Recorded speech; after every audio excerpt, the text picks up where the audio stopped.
पराजित हो जाती है, जिससे निजाम फिर से अंग्रेज़ों के पक्ष में भाग जाता है।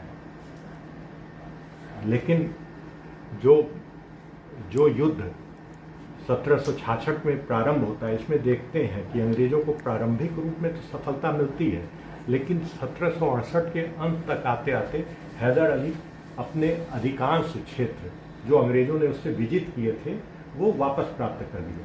बल्कि इतना ही नहीं, 1768 तक वो मद्रास के बहुत नज़दीक तक पहुंच गया, यहाँ तक कि 5 मील की दूरी बची मद्रास तक। अब अंग्रेज़ों को भय लगने लगा कि कहीं हैदर अली मद्रास पर आक्रमण न कर दे।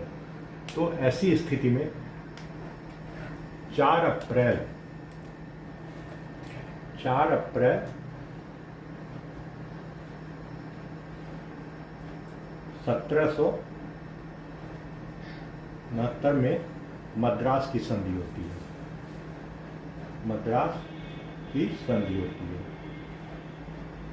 जिससे प्रथम आंग्ल मराठा युद्ध समाप्त हो जाता है। और इस युद्ध की शर्तें जो हैं, इस संधि की शर्तें जो है हैदर अली के पक्ष में होती हैं। हैदर अली के पक्ष में, जैसे कैदियों की अदला बदली और एक दूसरे के विरुद्ध विजित स्थल, जो एक दूसरे के विजित स्थल थे वो दोनों पक्ष एक दूसरे को वापस कर दिए जाते हैं।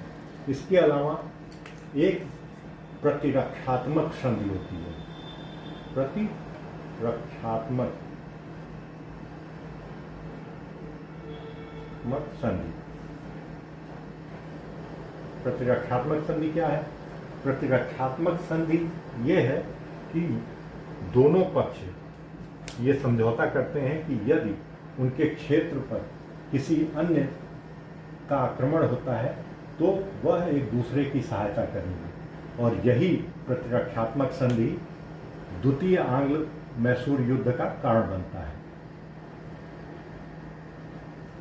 द्वितीय आंग्ल मैसूर युद्ध का कारण बनता है।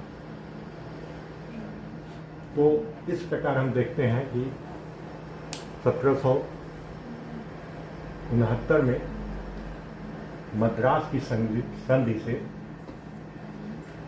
प्रथम आंग्ल मैसूर युद्ध समाप्त हो जाता है। और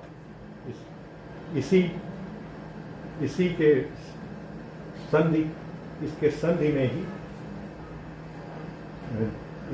में ही इस संधि के प्रावधानों में ही द्वितीय आंग्ल मैसूर युद्ध के बीज भी छिपे रहते हैं, जो द्वितीय आंग्ल मैसूर युद्ध का कारण बनते हैं।